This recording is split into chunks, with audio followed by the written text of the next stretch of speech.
Está entrando no ar o programa Mídia e Saúde na TV.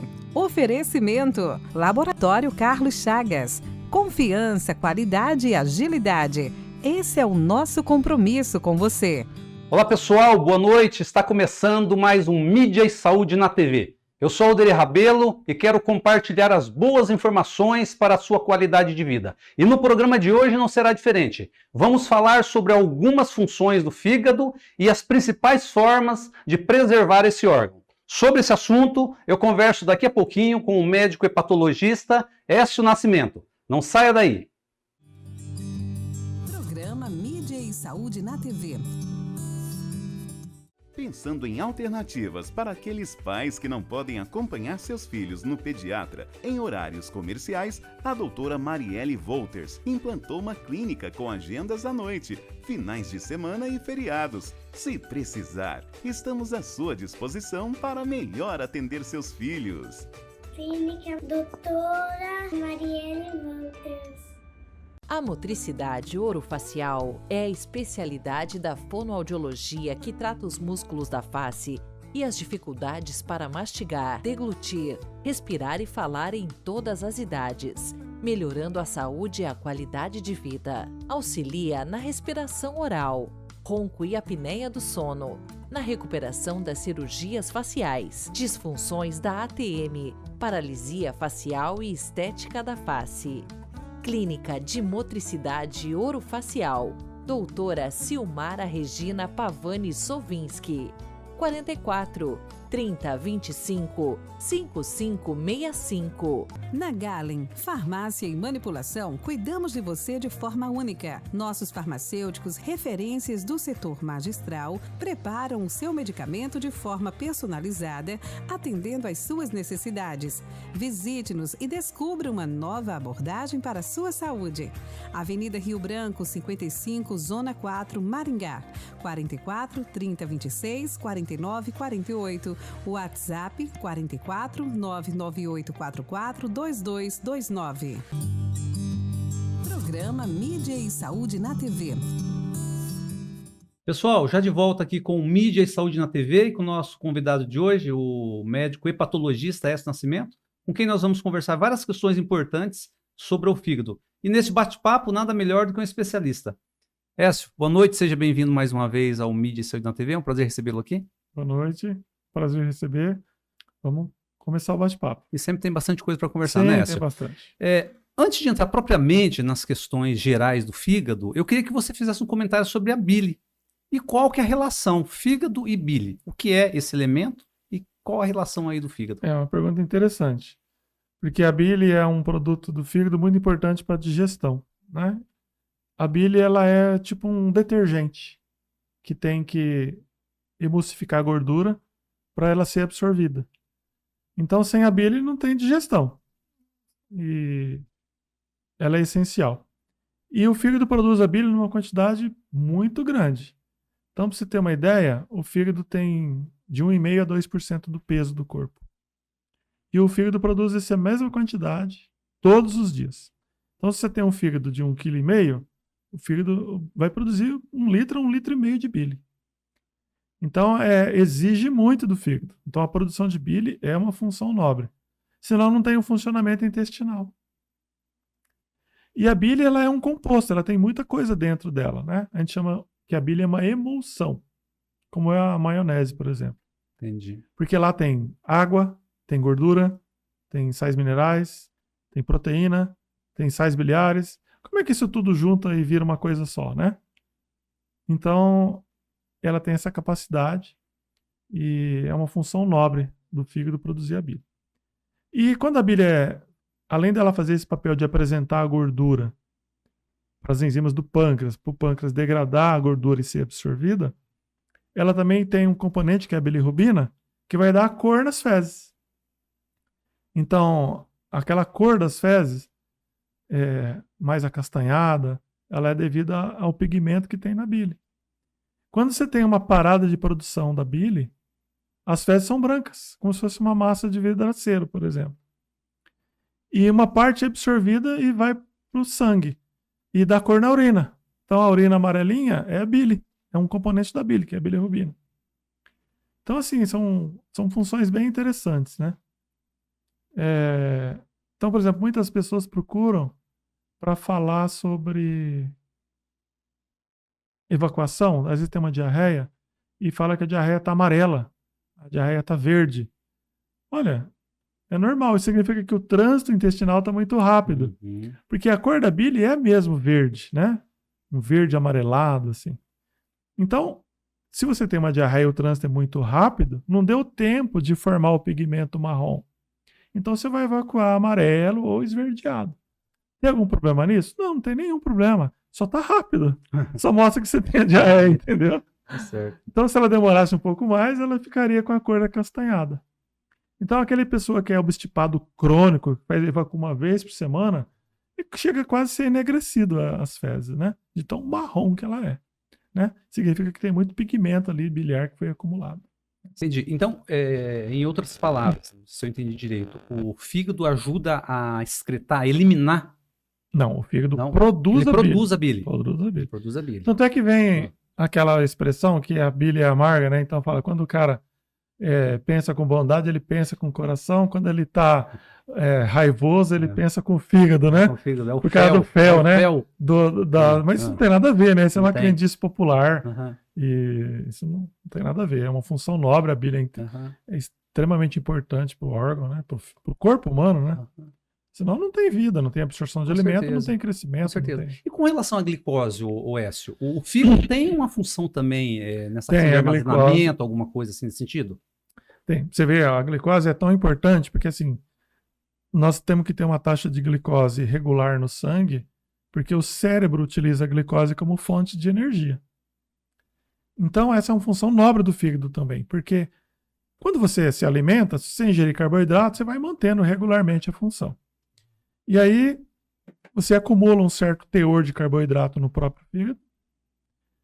E o excesso de carboidrato que você ingerir, que o fígado não pode acumular, ele produz gordura. O fígado produz gordura. Aí que vem o fígado gorduroso. Excesso de carboidrato. E o restante dessa gordura vai acumular no corpo. Mas quando você está em jejum, até 24 horas de jejum, o fígado libera aquela glicose que ele armazenou para manter essa taxa de glicose. Então ele regula a homeostase da glicose no corpo, porque o cérebro precisa. Mas vamos supor que você vai ficar em jejum mais tempo. Vamos fazer uma greve de fome. Desde que você tome água, não fica desidratado.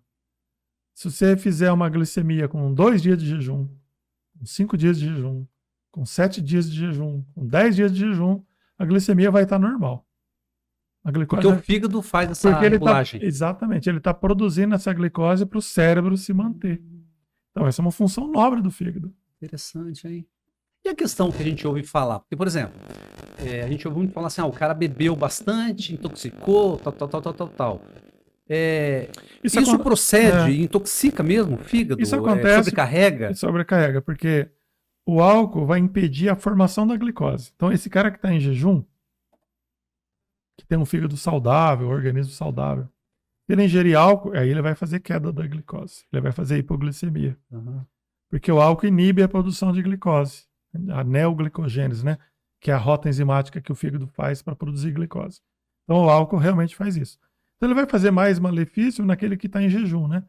Aquele bebedor que começa a beber e não se alimentou, ele pode ter crise de hipoglicemia, sim. Porque na hora que o fígado vai tentar regular, o álcool está inibindo. Sim, sim. Esse é um malefício do álcool.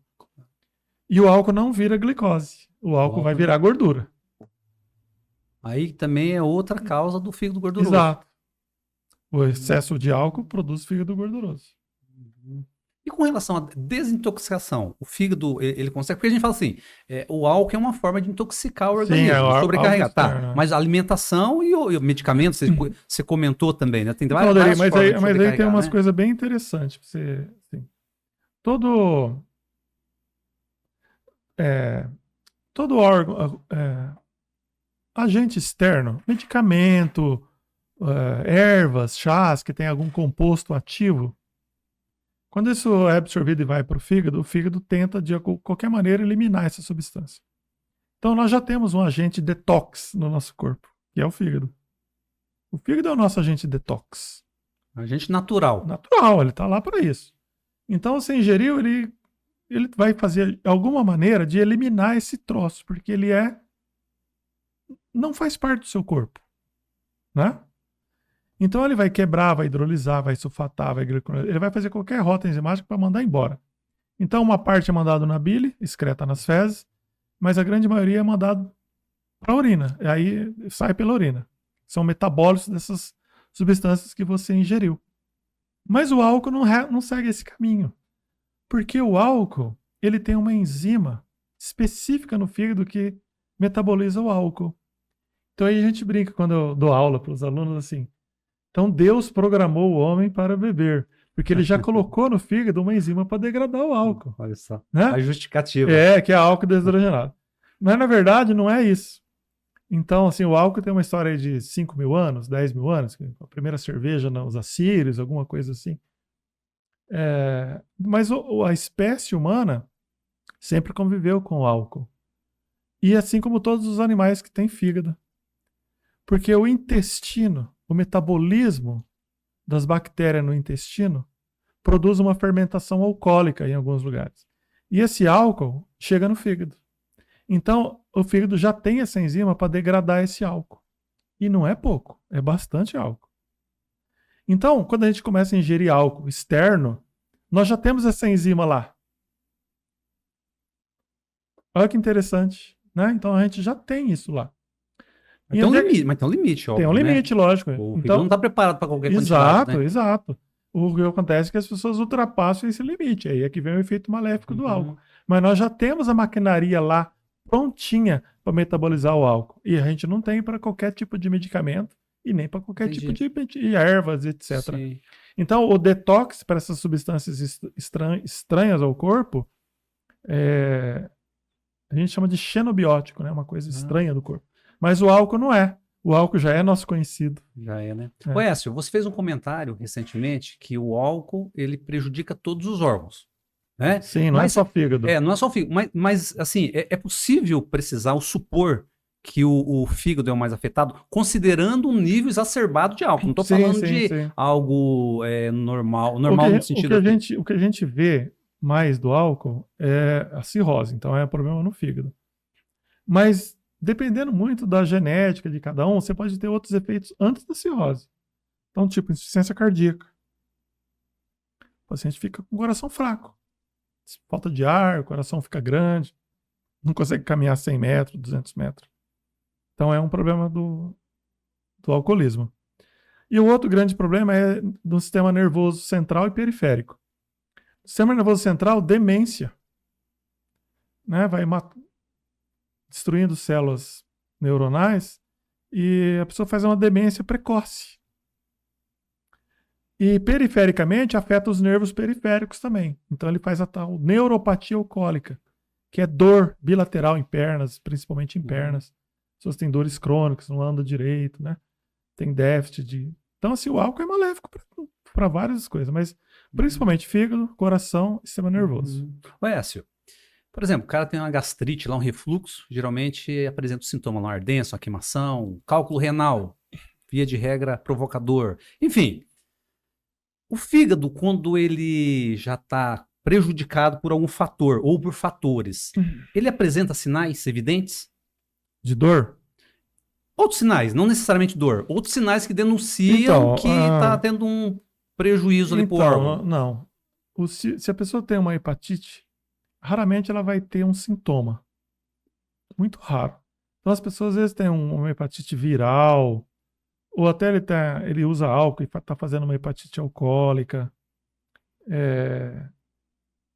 Doenças metabólicas em geral, doenças de depósito que acumulou no fígado, e vai fazer com que esse fígado vá para a cirrose, ele pode perpetuar esse processo por 20, 30, 40 anos. E não vai ter nenhuma queixa do fígado. Aí ele vai ter a cirrose, documentado já por exames de imagem, por biópsia, qualquer coisa. E não terá sintoma nenhum. Quando ele descompensar dessa doença, da cirrose, aí que ele vai notar alguma coisa. Que seria uma hemorragia, porque faz varizes no esôfago. Ele pode abrir com uma barriga d'água, quer dizer, acúmulo de líquido no abdômen. ele pode, de repente, se tornar amarelo, porque descobriu que tem um tumor no fígado, que está pressionando uma via biliar, por exemplo. Ele pode apresentar como um quadro neurológico, tipo uma encefalopatia. Não conhece as pessoas próximas a ele, não sabe o lugar que ele está, palavras desconexas, troca o ciclo sono-vigília, dorme de dia, acorda de noite. Veja, quando ele acontecer isso, já é uma cirrose. Já está num nível de gravidade. Num grau avançado, exatamente. Mas ele demorou 20, 30, 40 anos para chegar nessa queixa. Interessante, né? Mas até lá, ele não vai dar, às vezes, pista nenhuma para o paciente. Então, o que o paciente tem que fazer? Porque a maioria dos problemas apresenta os sintomas. Hoje em dia, com a medicina moderna, é a rotina. Então, qualquer médico na rotina, solicitando alguns exames mais específicos, ele pode detectar uma alteração hepática, né?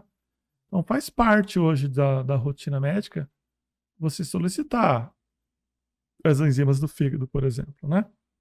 E aí você parte para a investigação. Se tem alguma coisa afetada, você vai procurar saber o que é. Voltando a falar de função de fígado, ele tem a capacidade, por exemplo, com relação a proteínas, nutrientes, de selecionar ou de, enfim. Então, toda essa questão de alimentos é o fígado que regula. Então, a gente tem 3 grupos alimentares: carboidrato, proteína e gordura. Acho que eu já comentei sobre isso. Então, quando você faz uma refeição, normalmente a refeição do brasileiro é 50% carboidrato,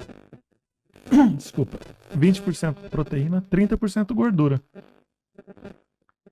E quando você absorve isso pelo intestino, com a bile ajudando, né? Quebrando a gordura, o que vai para o fígado é carboidrato e proteína, não vai a gordura. A gordura toma um outro nível de absorção, que é o sistema linfático, cai no coração direto, e o coração já distribui para o corpo todo, então ela não passa pelo fígado. Quem chega no fígado é carboidrato e proteína. Então o fígado vai ler o organismo no sentido de: estou gastando energia ou não estou gastando energia? Porque a gordura, 30%, já vai me suprir muito do que eu preciso. Então, se eu ingerir um excesso de proteína, um excesso de carboidrato, e que eu não estou utilizando para nada, então o que o fígado vai fazer com isso? Vai transformar em gordura. Então, aquele excesso de carne que você comeu, de proteína, vai virar gordura no fígado. A proteína também? A proteína. E o carboidrato também. Então, a leitura é essa. Entendi. Né? Então, por isso que tem... Qualquer médico que você convidar e vir aqui, ele vai te falar. Dieta equilibrada, atividade física constante, né? O que você ingerir, você queima, pra você não acumular peso. Você vê a questão. E quem faz isso é o fígado. Então, só que as pessoas pensam, grande maioria, que a gordura no fígado é provocada pela, literalmente, gordura na carne, principalmente. Não é. Coisa, né? Não é. Se, por exemplo, a tal da má digestão, a pessoa comeu demais lá, tal. Esse processo de má digestão, qual órgão que é? É o intestino, é o estômago, é o fígado? Esse já é mais complicado, porque daí está envolvido todo mundo, né? Está envolvido esvaziamento gástrico, contratilidade gástrica, produção de bile adequada, escoamento da bile adequada, função pancreática, né? Então, assim, peristalse intestinal. Então, assim, é muito complicado avaliar realmente o que está acontecendo. Você fez um comentário também esses dias, e eu queria que você falasse um pouquinho mais, se é mito ou verdade, porque existem muitos aí, tipo assim, o cara vai para comer, ou mesmo com relação à má digestão, ou a bebida, tomar um medicamento, ou depois um chá de boldo, como se isso ajudasse na digestão e, consequentemente, também, quando a pessoa bebe. Tem a ver? Tem alguma relação ou não? Muito difícil. A medicina não explica isso totalmente, né? Então, muitos desses chás são crendices populares, né? Bom, até a maioria desses chás comuns que os brasileiros utilizam, geralmente não tem efeito maléfico. Se ele causar algum bem para o paciente, ótimo, né? Ele pode utilizar. Exatamente. Eu lembro que meu pai utilizava muito boldo, né? O meu utiliza ainda. Eu utilizava muito boldo. Qualquer má digestão utilizava boldo. E eu achava que funcionava, que era uma maravilha, né? Mas isso nem sempre acontece, né? Vai acontecer com um ou outro paciente, mas quem tem um outro problema realmente diagnosticado, não vai ser o boldo que vai salvar ele, né? E que vai ajudá-lo. Então, assim, não há uma contraindicação. Mas também não existe comprovação científica. Isso. Agora, o grande problema disso, Alderi, é que ele pode mascarar uma doença grave, né? É como se fosse uma automedicação. Então, por exemplo, o paciente tem um sintoma digestivo, ele sente um mal-estar quando come, ele para de comer no meio da refeição, passa 1 mês, 2 meses, 6 meses, ele perdeu peso, né? Porque ele se sente mal. E ele toma o chá, dá uma melhorada, porque ele também para de comer um pouquinho. Então, o que ele está escondendo? Ele pode estar escondendo um câncer gástrico, né? Por falar nisso, César, eu Então, queria... assim, quando você tem um sintoma persistente, mais do que 30 dias, você tem que procurar um médico, né? Sim, sim. Por falar tem que fazer diagnóstico. Você falou de câncer gástrico, eu queria te convidar para a gente fazer um intervalozinho. Na sequência, comentar um pouquinho sobre a questão como que se mede, como se as enzimas hepáticas e também de câncer de fígado, que é outro problema, né? Sim. Né? Mas vamos tomar uma aguinha, fazer um comercialzinho, a gente volta. Beleza? Sim. Obrigado. Pessoal, uma rápida pausa aqui para os nossos comerciais. Na sequência, a continuidade aqui com o nosso especialista. Não saia daí. Mídia e Saúde na TV.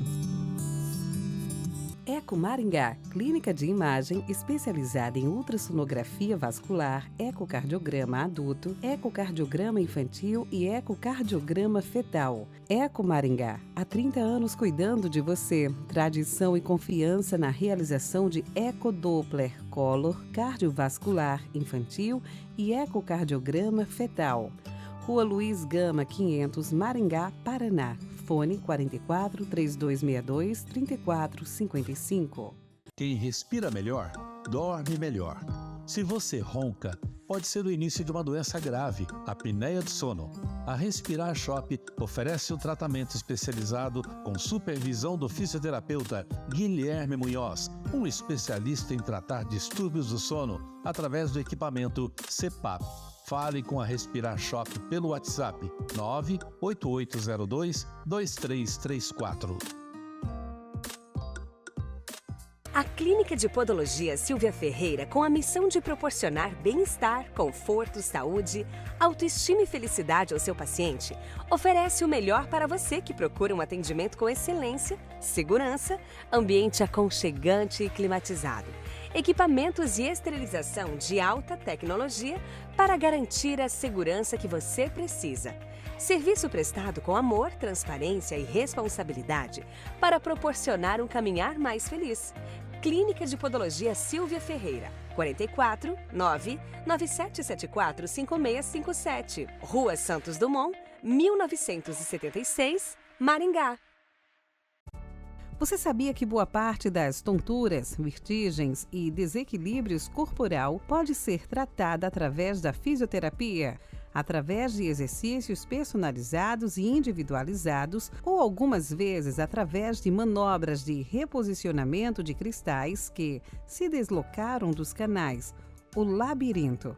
Procure a fisioterapia especializada. Ellen Matsumoto Meneghetti, Fisioterapia Vestibular, 44 99923 0000. Pensando em alternativas para aqueles pais que não podem acompanhar seus filhos no pediatra em horários comerciais, a doutora Marielle Wolters implantou uma clínica com agendas à noite, finais de semana e feriados. Se precisar, estamos à sua disposição para melhor atender seus filhos. Clínica Doutora Marielle Wolters. A motricidade orofacial é a especialidade da fonoaudiologia que trata os músculos da face e as dificuldades para mastigar, deglutir, respirar e falar em todas as idades, melhorando a saúde e a qualidade de vida. Auxilia na respiração oral, ronco e apneia do sono, na recuperação das cirurgias faciais, disfunções da ATM, paralisia facial e estética da face. Clínica de Motricidade Orofacial, doutora Silmara Regina Pavani Sovinski, 44 30 25 5566. Programa Mídia e Saúde na TV. Pessoal, já de volta aqui para o nosso segundo bloco e na continuidade com o bate-papo aqui com o Dr. Écio, vamos ver as questões das enzimas hepáticas e também câncer de fígado, que é outra doença que afeta o órgão. Écio, como que se mede? Existem exames para saber se a pessoa está com o fígado funcionando adequadamente? Sim, a gente tem os exames apropriados para isso, né? A gente se divide em 2 grupos. A gente tem os testes de função hepática e a gente tem os testes hepáticos. Então, assim, função hepática, para falar que o fígado está ruim, que seria aquele caso de insuficiência hepática, é um grupo. Bilirrubina, albumina e a coagulação, que é o tempo de protrombina. E quando você altera alguns testes, por exemplo, você tomou um medicamento que fez um mal, você pegou dengue, né, que é um vírus que causa uma hepatite transitória, ou você vai ter aumento de outras enzimas, né, popularmente conhecida como transaminases, TGO, GP, fosfatase alcalina, gama-GT, que são essas enzimas que medem são testes hepáticos. Alterou o teste hepático, eu vou investigar o que está acontecendo. Para ter alteração na função hepática já é muito grave, já é avançado. Entendeu? Então, primeiro altera os testes, você tem que descobrir o que está ocasionando essa alteração, porque geralmente é uma hepatite, né? Porque se ela não for resolvida, depois de muitos anos, vai alterar a função hepática. Aí já é um órgão muito comprometido, né? Você fez um comentário aí, insuficiência hepática, foi isso? Insuficiência hepática. Insuficiência hepática significa que o fígado não está trabalhando da forma... Exatamente, ele está aí. Por exemplo, alterou um tempo de Ah. protrombina, coagulação do sangue está já alterada, então ele tem uma facilidade de sangramento, ele ficou mais ictérico, né? A bilirrubina subiu, não consegue, ele fica um pouquinho amarelinho comparado com a população em geral. Ele diminui a produção de albumina, que é uma proteína importantíssima no sangue, ele começa a fazer edema de pernas, diminui a filtração glomerular no rim, acumula líquido na barriga, quer dizer, são todas as proteínas que o fígado faz. Uma expressão que a gente ouve muito popularmente, não sei se é correta ou da forma leiga as pessoas falam, que tal medicamento é metabolizado no fígado. Duas perguntas na mesma. Primeira questão é o que significa isso, metabolizar no fígado. E a segunda, quais os cuidados que as pessoas devem ter quando se refere a medicamentos e no sentido de preservação do fígado? Então, a maioria dos medicamentos são realmente metabolizados no fígado. Como a gente comentou lá no primeiro bloco, tudo que é estranho ao organismo, o fígado vai dar um jeito de jogar fora. Quebrar, triturar, juntar alguma coisinha para mandar embora do organismo. Porque veja bem, se você não fizesse isso, você tomaria medicamento uma vez por semana, uma vez por mês, né? Você nunca joga ele para fora, né? Ele ficaria circulando em você. Mas não é isso que acontece. O fígado vai metabolizar ele no sentido de mandar embora, porque ele é estranho ao organismo. Então o fígado é o grande responsável por isso. Uma parte é metabolizada no rim mesmo, secretada pelo rim sem alteração no fígado. E uma outra parte no próprio sangue, no próprio plasma, ocorre já essa transformação. Mas isso são exceções. A grande maioria é o fígado que faz mesmo.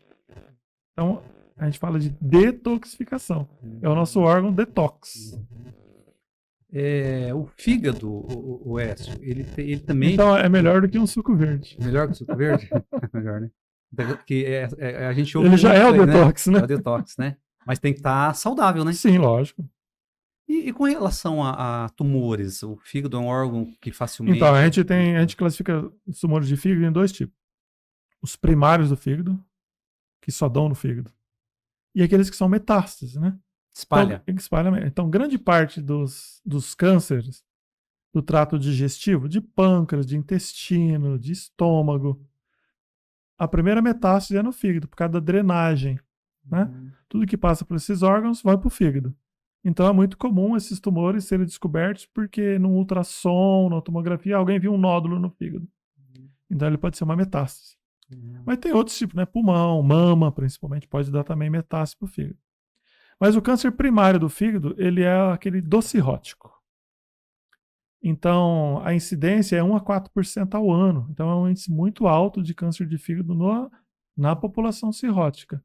Então, a população cirrótica tem que fazer um exame de imagem a cada 6 meses. Um ultrassom, uma tomografia, para rastrear o câncer. A cirrose leva ao câncer? Leva ao câncer. 1 a 4% ao ano. A incidência é alto.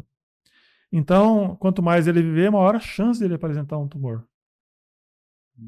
Então, detectando precocemente, o tratamento hoje em dia é bastante eficaz, né? A pessoa ou vai para o transplante, dependendo da idade, ou o tratamento paliativo ele pode viver muitos anos. Então, O que seria o tratamento paliativo? O que é? Medicamentosa? Seria um tratamento tópico, né? A gente chama de quimioembolizações e medicamentos mesmo, que seguram o avanço do tumor. Então, assim, eu tive pacientes com tumor de fígado que sobreviveu 5, 6 anos, né? Porque não podia fazer o transplante. Muito diferente de alguns outros tumores que, uma vez detectado, é muito rápido, né? Tipo pâncreas, né? 6 meses a 1 ano no máximo de sobrevida, né? Então, detectando precocemente, o tratamento é muito mais eficaz, né? Então, esses pacientes com cirrose, a gente faz esse rastreio a cada 6 meses. Você comentou que a cirrose pode levar ao câncer, né? Pode. Hepatite é uma doença também que pode levar a cirrose? Não. A hepatite leva a cirrose. Leva a cirrose. Se não câncer, tratada. Não, ao câncer não. Com exceção da hepatite B, de bola. A hepatite B é um vírus que tem uma capacidade de fazer uma mutaçãozinha ali e levar ao nódulo, que é o câncer de fígado, sem passar pela cirrose. Então, o paciente que tem uma hepatite B crônica, ele precisa fazer imagem pelo menos uma vez por ano. Das hepatites, é a A mais B grave? é a B é que mais tem propensão a fazer câncer. Ah, é? E daí, por exemplo, o fígado, você falou do tratamento, né? Que pode ser o transplante. Então, pressupõe que ele já perdeu as funções dele. Quando o paciente tem indicação de transplante, porque ele não tem mais volta, né? Ou ele faz o transplante ou a sobrevida dele é muito curta. Mas existe tipo de nódulo benigno? Tem muito no nódulo fígado? benigno na população normal, sem cirrose. Todo dia eu recebo paciente no consultório com nódulo no fígado, que foi descoberto no ultrassom de rotina. A maioria desses nódulos é hemangioma, é uma hiperplasia, pode ser um cisto. Que assim, você tem que acompanhar, porque o potencial é somente de crescimento, não de transformação maligna. Né? Então, o que vai limitar é o crescimento. E a maioria das vezes o crescimento é muito raro nesses. É diferente de um pólipo no... Sim, totalmente diferente. O pólipo pode, se não cuidar, ele pode se Ele transformar. pode ter a transformação maligna. Os nódulos, uma vez benignos, sempre benignos. Com relação à regeneração do fígado, essa é uma boa pergunta. existe essa possibilidade? Os pacientes com cirrose, deixa eu me ajeitar aqui um pouquinho. Os pacientes com cirrose, eles quando chegam lá, a primeira coisa que eles falam é: mas eu não posso regenerar meu fígado? Não, não pode. O cirrótico não tem mais regeneração. Então é como se fosse ele está engessado, né? Não tem mais onde se virar ali. Então ele não se regenera mais. A regeneração acontece quando você faz no fígado normal, quando você faz uma cirurgia. Então, por exemplo, um paciente normal, que tem um fígado normal, mas que ele tem, por exemplo, um grande hemangioma. O que é hemangioma? É um tumor benigno, esses benigno. nódulos aí. E ele tem que tirar, vamos supor que ele tira 30% do fígado. Não vai fazer falta para ele. O restante dá conta. Passa 6 meses, cresce aqueles 30%. Olha só. Tá? Então ele regenera o volume que foi retirado dele. Isso é a tal regeneração do fígado. Então, isso acontece muito na doação. Então, a doação intervivo, ela é muito benéfica para a criança. Olha como isso é importante. E eticamente é bem discutido. Então, eu recebo lá, mas o meu pai, ele tem câncer, o pai tem 70 anos. Ele tem cirrose e ele precisa um transplante, mas não acha o fígado, ou ele não tem indicação ainda, e se for esperar muito, ele pode morrer. Então, nós temos 4 filhos e 2 vão doar o sangue, cada um vai dar o fígado, cada um vai dar um pedaço. Aí junta, dá um fígado inteiro para ele. Interessante. Interessante, não é? Mas do ponto de vista ético, isso cria muita coisa. Então veja, você pega o doador, pega um pai aí de 40 anos, que tem 3 filhos pequenos, uma família constituída.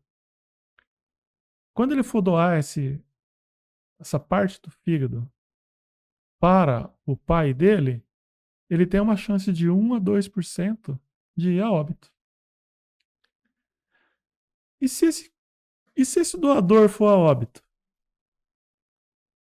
Como é que você acha que esse pai vai ficar, deixando uma família desamparada? Então, essa é uma questão muito delicada. Então, hoje se aceita muito a doação de pai para filho. Qual pai ou mãe que, tendo um filho, 3, 5, 10 anos, com um quadro grave de fígado, que precisa ser transplantado, não doaria uma pequena parte que para o filho dele seria salvador, né? Ele é pequeno, ele precisa de um pedaço pequeno de fígado. Então, essa doação ela é bem aceita. Então, qualquer pai correria esse risco. Mas é diferente de você pensar o contrário, como eu falei antes. Entendeu? Então, eticamente, isso tem que ser muito bem discutido. Sim, e toda vez que você doa essa parte, o fígado vai regenerar. Aquela criança que recebeu aquele pedacinho de fígado, esse fígado vai crescer junto com ela. Interessante. É o único órgão do corpo que acontece isso? Acontece, é o único. É o único? Que regenera Se você tirar metade do rim, vai ficar metade sempre. Metade sempre, né? Se você tirar metade do coração, vai morrer. Se você tirar metade do fígado, ele cresce de novo. Mas, por exemplo, um paciente lá que foi constatado que o fígado perdeu as funções. Obrigatoriamente ele vai ter que ficar num leito hospitalar para sobreviver? Não, ou não? Não. É como qualquer doença crônica, ele pode guardar em casa. Muito variável. Tem pacientes que, se ele chegar nesse ponto de não poder mais sair de um hospital, é porque a situação dele é crítica, né?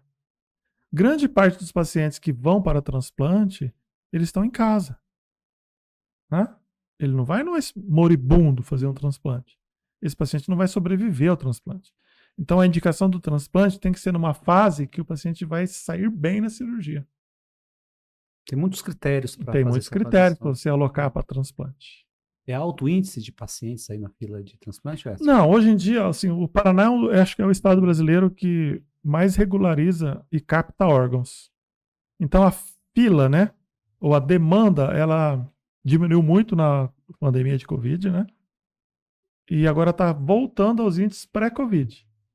Então, assim, hoje em dia, pela indicação precisa do transplante, se você encaminhar um paciente para transplante, ele tem grande chance de resolver isso em 3 a 6 meses. Né? Então, assim, pela doação de órgão, que é bastante alta no estado do Paraná, e pela indicação precisa, né? Então significa que está morrendo muita gente também, né? Também. Tem esse lado, né? Mas a morte sempre vai ocorrer, né? O órgão alocado, o doador, geralmente é um traumatismo, né? Craniano, que dá a morte encefálica e a família deseja doar, ou é um desejo do paciente em vida. Ou aqueles aneurismas rotos, né? Que rompem, AVCs hemorrágicos que levam à morte encefálica. Geralmente esses são os que levam à doação de órgão em geral, né? Rim, fígado, coração, pulmão, né? Pele, osso. Dos problemas que você atende ligados ao fígado, mais mulheres ou mais homens? Ou depende do problema? Você consegue fazer essa análise? Na minha análise, e estatisticamente é mais homens. Porque o álcool é 50% do índice de transplante. E a maioria dos alcoólatras são homens. Tá, então ele puxou bastante isso aí. Agora, os outros diagnósticos de hepatite que levam à cirrose, né? Hepatite viral, hepatite autoimune, hepatite da síndrome metabólica. Aí é meio a meio, né? Tanto o homem quanto a mulher são afetados. Écio, hepatite, fígado gorduroso, cirrose e o próprio câncer, são doenças que causam dor? Não. A hepatite, no máximo, ela vai te dar uma fadiga. A cirrose não vai te dar sintoma nenhum, a não ser que você tenha aqueles sintomas de quando já descompensou. Hemorragia, barriga d'água, né? Encefalopatia. Então, até lá não vai dar. Então, assim, é muito tênue, né? Então, você só vai descobrir quando tem uma queixa muito grande já, né? A gente pode cruzar com pacientes aí em vias com hepatites ou com cirrose e nem o paciente sabe. Né? Mais uma vez, a importância da regularidade dos médicos. Mas as outras doenças também são assim, né? Se você for pensar no tabagismo, no caso do enfisema pulmonar. Às vezes a pessoa fuma 20, 30, 40, 50 anos e fala que a vida dele nunca foi normal. Aí, de repente, ele acha que ficou ruim. Aí descobre que tem enfisema. Não foi naquele mês ali. Ele já estava ruim, ele já tinha esse diagnóstico há muito tempo, mas ele foi compensando aquilo. E ele não percebeu. Então, as doenças crônicas são assim, né? Então, o paciente já tem uma limitação, mas ele não percebe. E são fatores associados também, né? Porque, por exemplo, os problemas ligados ao fígado de uma forma geral. O álcool é um grande fator, né? Sim, Mas, é o principal. Assim, a pessoa tem que ter também uma propensão, uma genética. Geneticamente, isso é distribuído na população. Em média, a literatura fala assim, mais do que 40 gramas de álcool por dia, durante 20 anos, metade dessa população pode ter a cirrose. Agora, você vai ter pacientes que farão antes ou que farão bem depois, ou que precisam de uma dose maior. Então, existe uma distribuição assim, aleatória na população daqueles que são mais resistentes, precisam de um tempo maior, de uma dose maior, e aqueles que uma dose menor e um tempo menor já farão o problema. Tá? Com relação a líquido. Por isso que a gente fala para beber socialmente, né? Que seria no máximo 10 gramas de álcool por semana. Que daria 3 latinhas de cerveja no máximo. 3 latinhas por semana? Por semana. Esse é o bebê social. Esse é o bebê sem... O cara que bebe isso não vai ter cirrose quase abstêmio. Quando ele ultrapassa isso 20 para cima, aí ele já entra num limbo ali que você não sabe o que vai acontecer. Né? Mas, por exemplo, existe diferença? Acho que eu já te fiz essa pergunta, mas é sempre importante esse esclarecimento, né? Uma pessoa que, por exemplo, ele toma uma latinha por dia, 7 por semana. Ou ele tomou cumulativamente lá no final. Qual que é mais prejudicial? A pessoa que vai tomando gradativamente, né? Tomou 2 por dia ou 1 por dia, ou toma tudo de uma vez? Então, quando você vai fazer a leitura, ele vê o sofrimento que o fígado vai ter para metabolizar aquela quantidade. Então, o que manda é a quantidade. Então, quando você vê isso em 20 anos, em 30 anos, ele vai querer saber se você tomou todo dia ou se você tomou uma vez por semana. Ele vai querer saber quanto que você tomou em média nesse tempo todo. Entendeu? Então, independente. É independente. Gradativo de uma vez. Exatamente. Porque dá a impressão, assim, de uma sobrecarga, por exemplo, a pessoa que toma lá 12 latinhas de uma vez. Leigamente falando, dá a impressão que... Então, aí é a tal da ressaca, né? O que significa isso? Então, é a velocidade com que você toma o álcool. Porque todos nós temos uma rota metabólica para o álcool. Sim, em média, Alderi, é 100 miligramas por quilo de peso por hora. Então, vamos pegar um cara de 50 quilos. O cara de 50 quilos, se ele metaboliza 100 miligramas por quilo, então ele está metabolizando aí 50 gramas de álcool, 50 quilos, 100 miligramas por quilo. 5 em média, 5 gramas de álcool por hora ele vai metabolizar. Uma lata de cerveja tem 13 gramas e meia.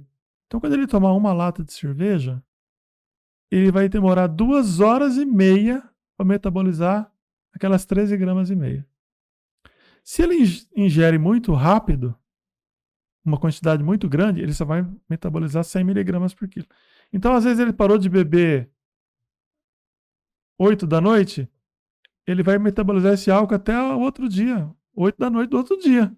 Ele vai naquele... Então ele vai passar mal esse tempo todo. Então essa ressaca que as pessoas falam é a consequência do... O álcool está lá ainda. Ele tem que metabolizar. Entendi. Ele ficou lá ainda. Porque você ultrapassou a capacidade do fígado de metabolizar. Isso quando a gente fala só do etanol, né? Quando a bebida é ruim, um uísque ruim, um destilado ruim, uma pinga ruim, ele pode ter outros tipos de álcool, não só o etanol, né? Sim. Ele pode ter lá o propanol, o butanol, que vai piorar mais ainda a ressaca do sujeito, entendeu? Wes, eu sei que você tem muitas coisas para falar, então tem 2 notícias para você, uma boa e a ruim, tá? A boa é que já fica o convite aqui para uma nova entrevista, novo bate-papo, tá? E a ruim, eu não sei como você analisa, que já... Nosso tempo acabou. Segundo tempo, né, Chiquinho? Já acabou, né? Então, fica para a próxima. Foi rápido. Quando tem conteúdo, vai embora, né? Vai embora. Tá bom? Agradeço mais uma vez, Wes, a tua participação aqui no Mídia e Saúde na TV, tá? Uma boa noite para você e até a próxima. Pessoal, Mídia e Saúde na TV está terminando por aqui, mas nos encontramos na terça que vem. Não deixe de acessar nossas redes sociais e se inscrever no canal Mídia e Saúde na TV. Um forte abraço e até terça que vem.